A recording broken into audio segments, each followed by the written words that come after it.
Are you playing on your computer in your room again? You really have an easy life, my mother-in-law, Kathy, commented with a disapproving tone.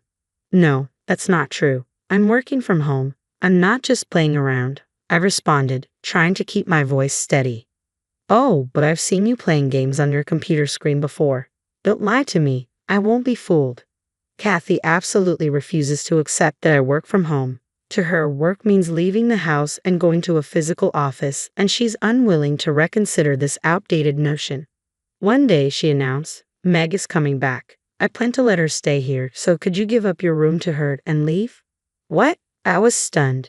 Does she realize Ken and I are the ones paying the $5,000 rent for this house? If I leave, that means. But before I could finish, I saw the cold determination in her eyes. Despite the absurdity of it, Kathy's efforts to push me out continued relentlessly.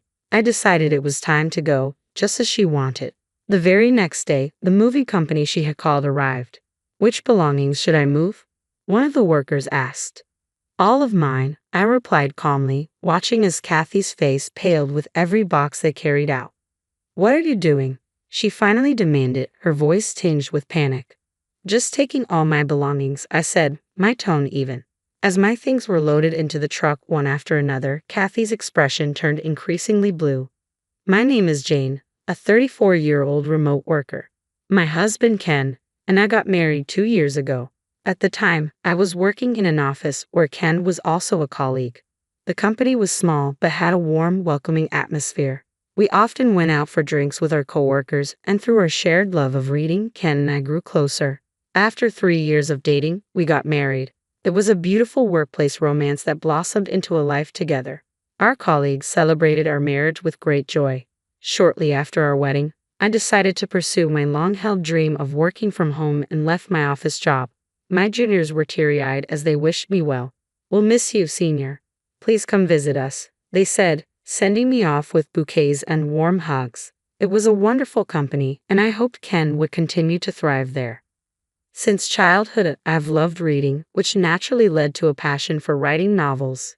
In my spare time, I would write and enter contests. One day, one of my works caught the attention of a publishing house that had previously shown interest in me. That was the moment my dream became a reality. I became a professional novelist. I quit my job just as we got married and made my debut in the literary world. Initially, Ken and I lived in a small apartment, where our life together was simple but filled with happiness. He was incredibly supportive, giving me the time I needed to write and even helping with household chores, especially when deadlines loomed. We truly supported each other. However, our peaceful life took a sudden turn when we received news that my father-in-law, Ben, had fallen ill. We rushed to the hospital, but it was too late. Lying quietly in the hospital bed was Ben, who had already passed away. Dad, Dad, Ken cried, but there was no response. No matter how much we called, Dad wouldn't wake up. Kathy held his cold hand, weeping, Dad. His passing left a profound impact on all of us, especially Kathy, who clung tightly to him, her sobs echoing through the room. I hadn't known Ben well, but seeing their grief, I couldn't help but cry with them. Little did I know then just how much his death would change our lives moving forward. As a novelist, my career was thriving. I had a book published and a series was starting in a magazine. My work was progressing smoothly, and my income was steadily increasing. Ken was my biggest supporter. Jane, you're amazing, he would say, beaming with pride. Quitting your job to focus on your writing was the right decision. I'll support you all the way. Keep it up. His encouragement was my greatest strength. 2 years had passed since Ben's death. Kathy, who had been deeply depressed initially, was gradually regaining her spirits and managing to live on her own. Meg had gotten married and moved to a place a bit far from her childhood home, making it difficult for her to visit often. Since we lived close to Ken's family home, Kathy frequently contacted Ken, inviting us over. Are you well? I bought some delicious sashimi today. Let's eat together, she would say. Or, I accidentally bought 2 packs of eggs. Could you come over and take one? Ken believed she must be lonely living alone, so we tried to visit as often as possible. Remembering the grief-stricken look on Kathy's face when Ben passed away, I wanted to comfort her, so I would often interrupt my work to accompany Ken. Seeing her face light up when we arrived made us both feel relieved. However, the frequency of Kathy's calls began to increase, and it started to affect my work deadlines. Around this time, Ken suggested, Jane's work is being impacted, and I'm getting tired too. How about we move in with my mother? The idea took me by surprise. Living together, I remembered stories from friends who had lived with their mothers-in-law and felt a wave of anxiety. Can I manage it with your mother? Ken reassured me, it'll be fine, Jane. We'll set up a dedicated workroom for you so you can work without interruptions. We'll also ensure our bedroom and personal spaces are private. Plus, if something happens to Mom, we can respond quickly and we won't have to go out as much. Gradually, I warmed to the idea. I was concerned about Kathy, and the constant calls were disrupting my work schedule. Living together would be more convenient for us, and it would keep Kathy from feeling lonely. However, there was a practical concern. Our house was a bit small. Isn't it going to be difficult for 3 people to live in that house? I wondered aloud. I asked, is that true? Ken nodded. Yes, and I've been thinking about finding a slightly larger place for us. He showed me pamphlets of different properties. You've already found one? I asked, surprised. Yeah, I've been considering it for a while. I think this apartment would be comfortable since it has many rooms, Ken replied. The apartment he had in mind was spacious, with plenty of layout options, but the rent was on the higher side. Still, given my current income, it wasn't unreasonable. I agreed with his proposal, saying, that sounds good. Ken smiled warmly and said, thank you. He immediately contacted his mother, Kathy, who readily agreed to the plan. Kathy sold her house, and we all moved into the new apartment together. Looking back, I wish I had taken more time to understand Kathy before deciding to live together. I never imagined that this casual agreement would lead to deep regret later. At first, Kathy loved the new apartment. It had enough rooms, a spacious kitchen, and even a sauna in the bathroom. The rent was high at $5,000, but the place was comfortable and met all our needs. The newly built apartment had that pleasant new house smell, and both the interior and exterior were spotless. Seeing Kathy so delighted, almost childlike in her happiness, made me think that maybe living together was the right choice. Initially, everything went smoothly, and we lived together harmoniously. I had explained my work-from-home situation properly, and Kathy even helped with the household chores. Ken found it more convenient to commute since our new apartment was closer to the station, and he spent the extra time he gained with us. However, after a while, I noticed a change in Kathy's attitude. Jane, what are you doing in your room all day? If you're just playing, can't you do something more productive? She asked one day. No, Kathy, as I mentioned before, I'm working, I replied. I know you say it's work, but you're always engrossed in games, right? She insisted. No, that's not it. I tried to explain, but it seemed Kathy had misunderstood. She had once seen a game screen on my computer during a visit to my room and assumed I was pretending to work while playing. In reality, I was writing novels and also doing video editing work. The editing involved streams of a specific game, and Kathy had walked in while I was working on that. Actually, in addition to writing novels, I also do video editing as a side job, I explained. Video editing? What's that? I don't quite understand. But it's still a game, right? Kathy responded, her tone skeptical. No, it's not. I tried to clarify. But Kathy shook her head, refusing to listen. I won't be fooled anymore. I was helping with household chores because you said it was work, but I'm not doing it anymore. You should handle all the housework. Working from home sounds suspicious. Work should be done outside. Kathy, it's possible to work without leaving the house nowadays. I tried to reason with her. Don't try to deceive me, she snapped. I was surprised and confused by Kathy's sudden change in attitude. After that, her harsh treatment toward me intensified day by day. Don't you notice there's trash on the hallway floor? Can you clean it? She demanded. You hadn't started preparing dinner yet? I'm hungry. I want sweet and sour pork tonight, Jane. Please make it. Kathy stopped helping with household chores altogether, leaving everything to me. I had to interrupt my work daily to take care of the household tasks. When it was just the 2 of us, I could manage cooking in between work, but after Kathy moved in, it became increasingly difficult. As a result, I had to do video editing late into the night. As Kathy's harsh behavior escalated, I brought it up with Ken. However, he didn't take me seriously. Mom bullying you? Impossible. She would never do that. Ken dismissed my concerns. It's true, I insisted. Recently, she's left all the household chores to me, so I can't focus on my work. You're overthinking it, Jane. Mom is getting older and tires easily. Maybe that's why it feels like she's bullying you. Aren't you tired from your computer work? Ken replied, completely siding with Kathy. Don't you believe me? I asked, disappointed. Ken's lack of understanding left me feeling isolated. After that, Kathy's treatment only got worse. Recently, she even started pressuring me about grandchildren, asking, when will you have a child? When can I see my grandchild? Kathy demanded. When I calmly explained that it was something for Ken and me to decide as a couple, she shot back, are you infertile? I'll introduce you to a doctor, and started dialing the hospital. I quickly took the phone from her. I don't think we're infertile, I said firmly. Please give us a little more time. Time? I don't have much time left. I want to see my grandchild. What's the point of having a daughter-in-law who can't bear children? Her sharp words cut through me, and the stress only intensified. I'm sorry, but I have a work deadline approaching, I said, trying to escape to my room. Off to play on the computer again? How lazy, while your husband works so hard, Kathy sneered. She completely refused to understand that I was working from home. Her belief that work must be done outside the house was deeply ingrained, and she seemed unwilling to change her mindset. As if that wasn't enough, she continued, Meg is coming back soon. She plans to live here, so please give your room to her. What? Why? I asked, bewildered. Meg is pregnant and wants to come back home for childbirth. Unlike you, she's a proper daughter-in-law fulfilling her role by getting pregnant. So, I want her to use your room, Kathy declared. I was utterly shocked by this sudden proposal. But before I could respond, Kathy added even more harshly, so I want you to leave this house. Understand that properly. Why should I have to leave this house? Why am I being told such a thing? This is my home too, I protested, trying to make sense of the situation. Kathy laughed scornfully. You say it's your home, but you're just a parasite who doesn't do any proper work. In fact, you're just in the way. If you want to play on your computer, you can go somewhere else. There's an internet cafe near the station.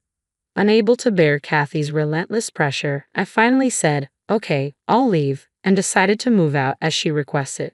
Kathy's triumphant smile only deepened as I immediately went back to my room and began packing. I could hear her humming happily as I did so. That night, I decided to consult with Ken one more time. I wanted to gauge his reaction, but Ken never seemed to understand my feelings. My mother couldn't have said such a thing. It's just another one of your delusions, Jane. Stop making Mom suffer. Me? Making your mother suffer? Isn't it the other way around? I retorted, but he wasn't listening. If Maggie's coming back home for childbirth, why don't you go back to your parents' home for a while? It would be easier for her, and it's just for a short time, he suggested. I couldn't believe what I was hearing. He wanted me to leave too. That was the breaking point. I felt my love for Ken start to fade, and I began to prepare for the move with new resolve. Kathy, clearly pleased that I was leaving, quickly arranged for a moving company. The next day, the movers arrived, arranged by Kathy herself. Which belongings should we move? They asked. Before Kathy could speak, I quickly responded, all of my belongings, please. All of them? What do you mean by all? The movers asked, confused. Everything, I replied calmly. All the furniture and appliances in this house. Kathy's face flushed with shock. Wait, what? What are you saying?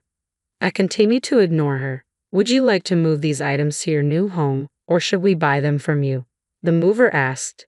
Please purchase them, I said without hesitation. Kathy, now in a panic, grabbed my arm and shook me hard. What are you saying? Answer me. I knew the moving company Kathy hired also dealt with purchasing goods, which is why I had decided to sell everything.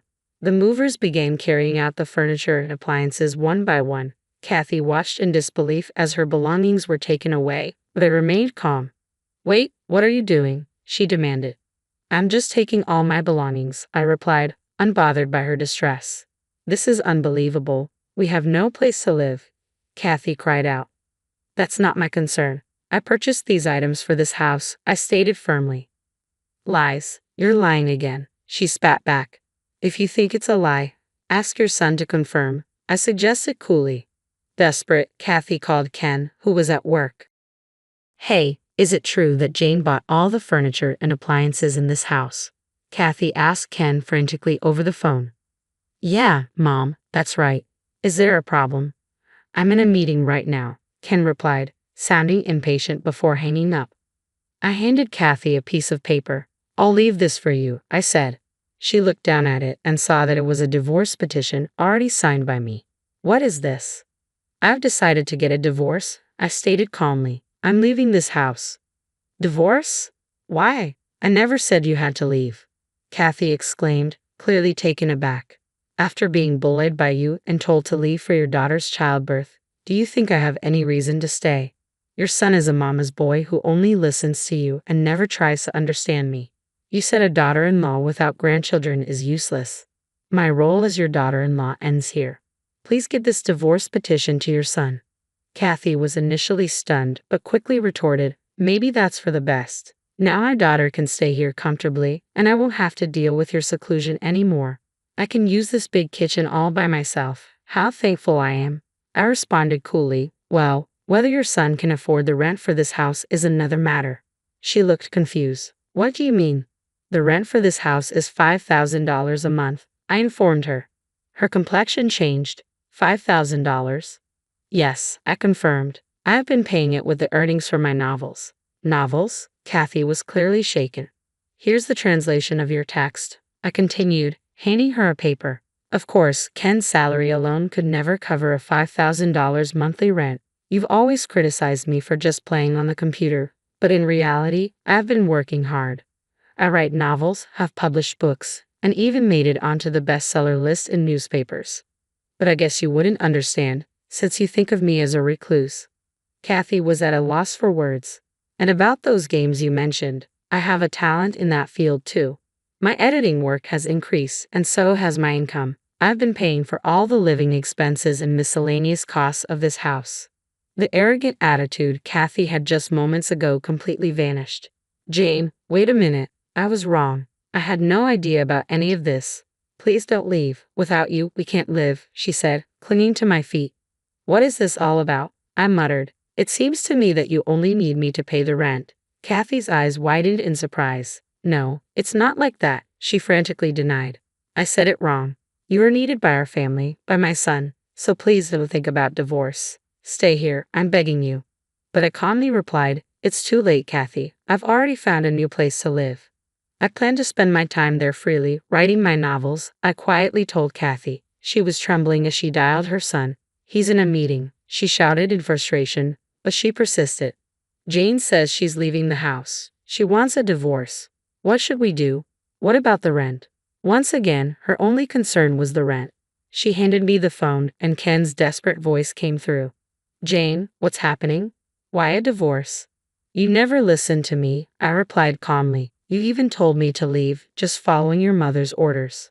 That was just temporary, he insisted. I didn't mean forever.